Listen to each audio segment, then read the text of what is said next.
이게 사생활 보호 필름 이런 거거든? 네. 그 갔는데 어디 굴러다니는 거 있길래 하나 꽂아봤는데 맞을지 모르겠네.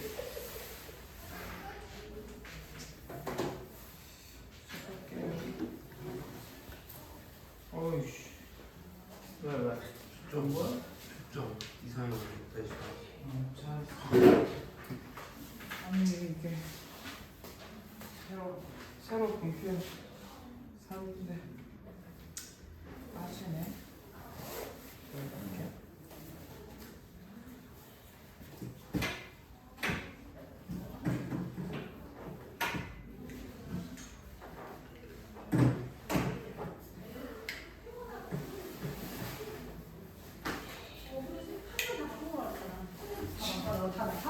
윤나온 갔어요? 윤나온. 저랑 손 안 돼요. 아 그래요? 네.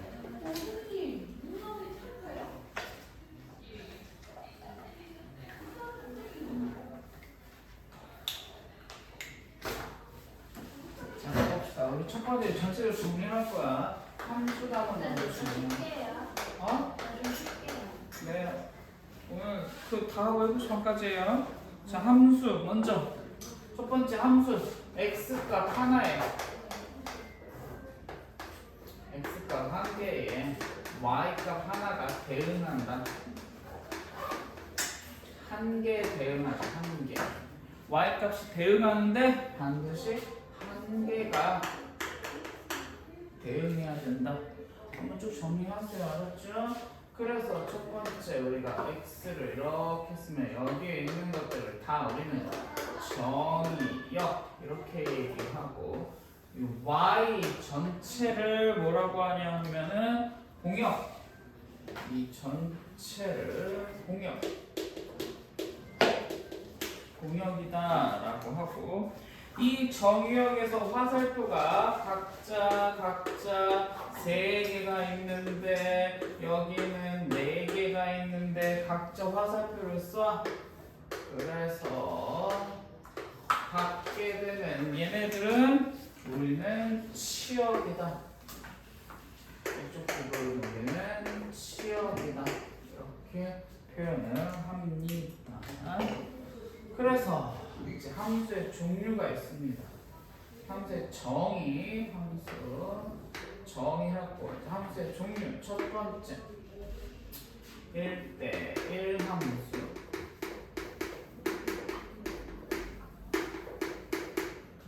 x1과 x2가 다르면 fx1과 fx2가 다르다라고 했어요. 그래서 이 함수라는 것 자체 1대1 함수의 핵심은 뭐냐 하면은 좌표 평면 이렇게 딱 있을 때 뭐 이런 식으로 그래프 됐어. 그러면 x값 하나에 y값 하나다. x값 하나에 y값이 하나씩만 걸리면 되는 거지. 그래서 얘 특징 가로선 하나, 가로선에서 한 개씩 걸려야 된다. 보이시죠? 그게 우리가 1대1 함수다라고 했어요. 첫 번째 1대1 함수를 배웠고, 두 번째 1대1 대응.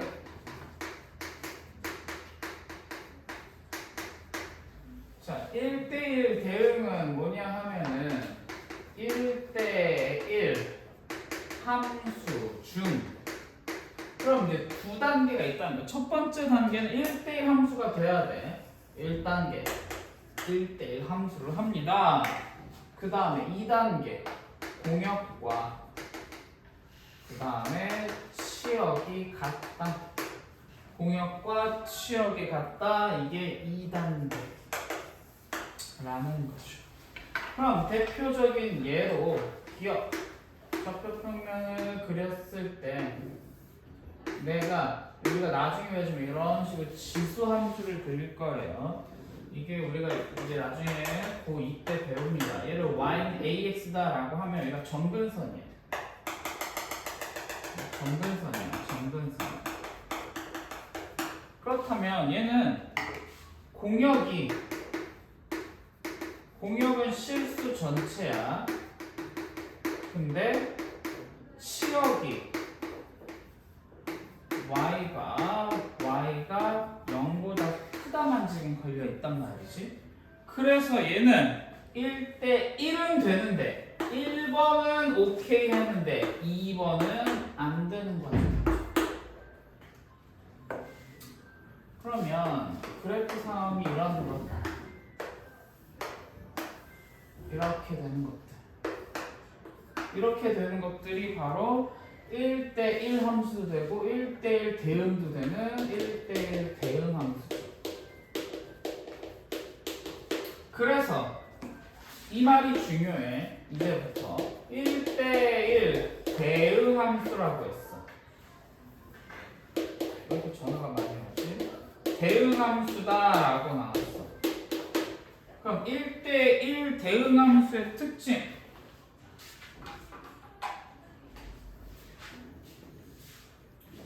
1대1 대응함수랑 똑같은 표현이 있어. 1대1 대응함수의 특징. 이제 똑같은 표현이라고 써도 돼. 그러면은 얘는 계속 증가.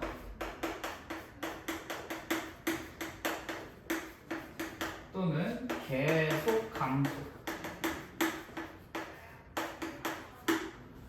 오케이. 그 다음에 또 다른 표현으로 많이 쓰는 거. 아주 많이 쓰는 표현. 역함수 존재한다.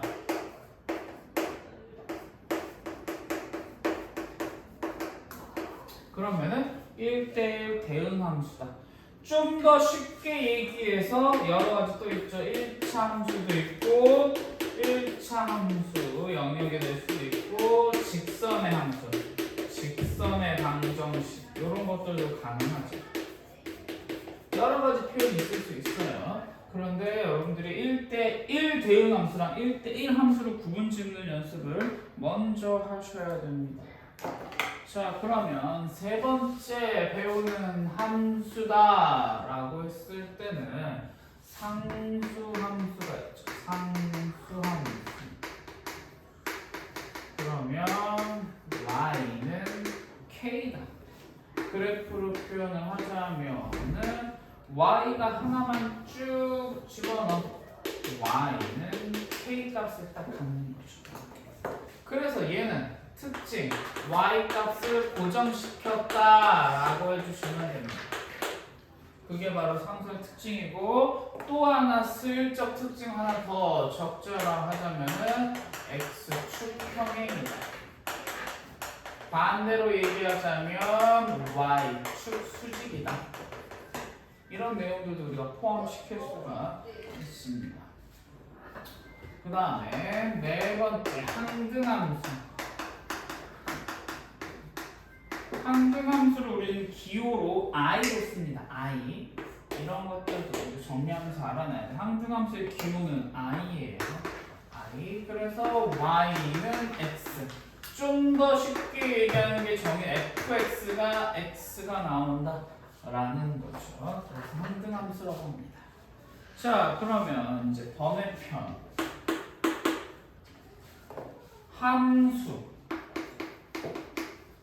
함수는 세로선 하나가 걸려야 돼. 근데 1대1은 세론선은 뭐냐? 가로선 한 개. 예를 들자면은 우리가 좌표 평면 안에서 원의 방정식이라고 하죠. 원의 방정식. x값 한 개에 x값 하나에 y값 두 개 걸립니다. 그럼 얘는 함수가 되지 않는다라고 얘기를 하죠. 그래서 첫 번째 우리는 함수가 종류가 무엇이 있는지 어떻게 구하는지 합니다. 다섯 번째 합성함수.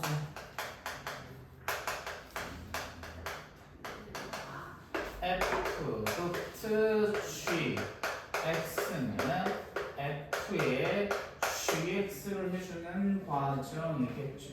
그래서 얘는 치역이 첫 번째 치역이 다시 정의역이 되는 과정이야. 그래서 첫 번째 만약에 x에서 y로 가는 함수가 x에서 y로 가는 함수를 f라고 하면 y에서 z로 가는 함수를 g다라고 해주면 여기가 a1 뭐 여기가 뭐라고 할까 5 이런 식으로 해볼까 b 뭐 2 그 다음에 여기가 4 뭐 이렇게 나왔다라고 쳐볼까.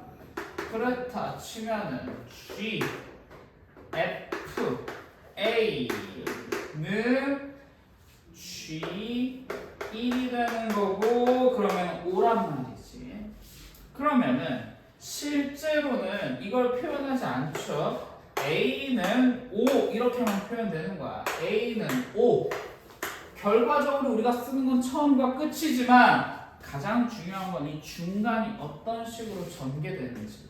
그래서 이 안쪽에 있는 애들이 어떤 식인지 제일 중요하다라고 했습니다. 합성함수에서는 가장 많이 나오는 거 이런 거죠. f의 n 더하기 1은 f 도트 fn 요 과정이 가장 많이 나오죠. 요 과정. 이 과정은 연속으로 합성한다. 이 과정은 반드시 문제를 많이 풀어보도록 하시고요. 두 번째로 가장 많이 나오는 거는 f 도트 g는 g 도트 f가 되는 거죠. 다 하셨어? 채점해줘야 돼? 오케이. 이거 좀만 하고 이제 피팅해서 해줄게. 그 다음에 세 번째로 많이 나오는 과정은 뭐냐면은 f 도트 잠깐만.